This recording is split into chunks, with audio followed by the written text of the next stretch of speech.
ceiling panel here. From top to bottom, Now you can like smell the mold, really nasty. countless schools across the country are crumbling. It's shoddy.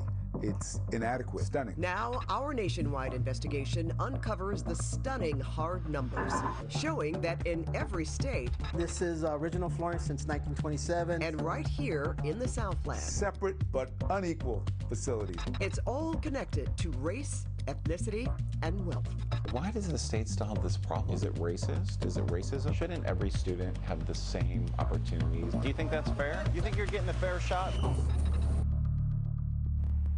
Well, there appears to be nothing fair about it. The federal government says fully half of our schools need to be updated or replaced altogether. And the amount of money spent to do just may be dramatically different, depending on the racial makeup of the school and parent income. Senior reporter Ross Palumbo has been pouring through those disturbing numbers for weeks, and he has this report for us. Ross? Well, Pat, the numbers show the whiter and wealthier a school district is, the more money they're likely spending on those buildings and facilities. Many times there is a major school building gap from school to school, and the numbers show it exists across parts of the country and across parts of Southern California here. Just one example right here. Fontana Unified and Etiwanda School District sit right alongside each other. They are right next to each other, but they are worlds apart when it comes to what their kids walk into, or in this particular case, dive into every day. In this game of floats, Let's go! where it's sink or swim, You gotta catch that. where the balls fly, and where feet are never supposed to touch bottom. Hey, hurry up!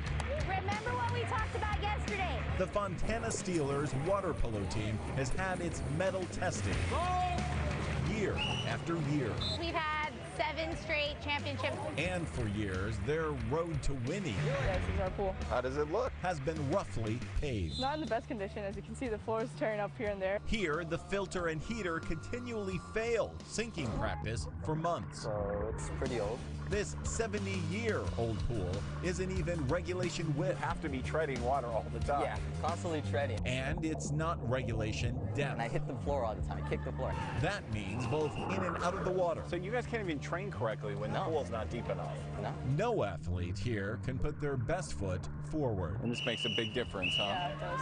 You know, we get blisters here all the time on our hands and our feet just because of this deck. And while their concrete deck crumbles, needing millions of dollars in repairs, it's also blistering to know that just 3 miles away, Grapeland Elementary is floating a brand new foundation. All the way back. Shoveling in $9.5 million to trowel, move, and brush up floors for 8 new classrooms. Districts have more money than Yeah. Fontana does. Is that fair? It's not. It really isn't. Is it fair that other schools should have better facilities? No, and it's not. It does get a little disappointing at times for them, for sure. Why do you think that is? I don't know. Balls away. To find out why, we looked at data from across the entire country and found out that Fontana Unified was only able to spend $454 per student on buildings, infrastructure, and facilities over the last 5 years, while neighboring Etiwanda School District was able to spend $1,361. That is 3 times as much. That directly correlates to community wealth. In Etiwanda, only 37% of students qualify for federally funded lunch. In Fontana, that number is much higher. Fully 84% of students in Fontana need that financial help. And it also correlates to race and ethnicity. In Etiwanda, about 54% of students are black or Hispanic. But here in Fontana, more than 92% of students are black or Hispanic. Fontana serves mostly Hispanic, very low-income population. But the fact that their kids go to schools that are so underfunded is, I think, something we should all be outraged about. Dean Pedro Noguera studies educational inequities at USC. All schools are not equal when it comes to funding, are they? No, they're not equal at all. In fact, our analysis shows across California, as the percentage of students who are black or Hispanic goes up, the amount of school funding from the state actually goes down dramatically, from $263 per student to just $81. That's 3 times less money. Is that why we're seeing the disparity when it comes to funding as well? It's related. Is it racist? Is it racism? It's, you know, I call it structural racism.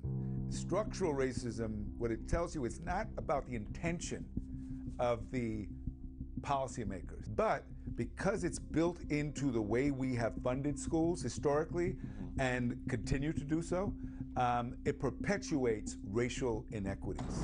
The inequities here in Fontana have persisted for nearly 100 years. This is original flooring since 1927. Students just started class again here with warped and nail-riddled floors, exposed cables, and broken fountains. There's a lot of work to be done. It's about $1 billion. $1 billion. Or more, just to do maintenance. Can Fontana afford that? No, we don't have $1 billion. No, not at all. And the high cost of maintaining their old buildings means new buildings like this $23 million operations center in Etiwanda are even further out of reach. The data shows Etiwanda spends about a third less on maintaining old buildings compared to Fontana. So that lower maintenance cost allows you to be more successful, doesn't it? I believe so. That, teamed with developer money from growth and a greater ability to pass bond measures, keeps this construction going. There's no critical need right now, right? There's no one thing that you need right now going into the year. No. You guys you're in pretty good shape. We're in pretty good shape. But that construction keeping them in good shape seems a world away. 95 years of walking in these classrooms. To those walking warped floors here, only 3 miles down the road. No, it doesn't seem fair, and it seems a little, I don't know, sad for our kids that a few miles away, they're able to spend more money on improvements than we are. Shouldn't every student have the same opportunities, have the same facilities when they're in school? The way the funding is allocated and the way that we're able to utilize them to make sure our students receive the best isn't equitable. And we have separate but unequal facilities throughout this country. It's disturbing because it sends a message to the children and their families and the educators who work there that these kids aren't as important. Do you think those students are going to perform at a lower level? I know that the pattern is yes, they will tend to. It's why students themselves are diving in. Bothersome to many of our teams and very taxing. Pleading for help. It's very important that we get the pool remodeled. All of them knowing that tiny ripples here Juliet, did you hear me? could create big waves to lift everyone's academic game. You think you're getting a fair shot with this pool? No, not as much. It does impact us. So this is impacting your grades? Yes. And your future? Yes. It should be equal, It should. regardless of race, It should. regardless of ethnicity. They should have the equal opportunities as everybody else does. Well, the disparity in spending is even more dramatic across the entire country. California actually does better than some states. Here, for example, districts that have predominantly Black or Hispanic students are more likely to get money for facilities than those that are predominantly white. We do want to point out that we just compared an elementary school district to a district with high schools, and Etiwanda believes that accounts for part of the disparity between the two. But again, these schools are only one example, Pat, of what we see in many places across the Southland. Yeah, and in California and all over the nation, that's why we did that particular report. You know, when you don't have money for schools, we're talking about buildings here, but also element charts or things that are missing. We look at those kids with the swimming pools and how the disparity is there.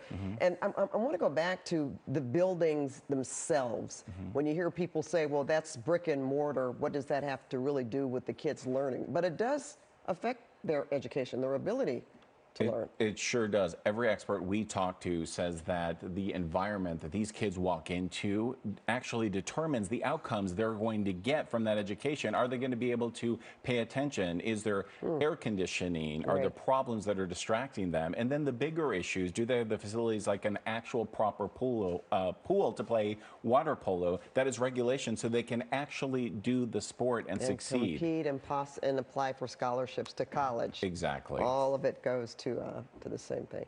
100%. Excellent report, very eye-opening, and I hope that something can be done to make it more. All of us do. Right. Private donations can help too. All I right, know folks. Fontana's looking for that as well. Okay, we're going to have more on our website. All right, thanks, Ross.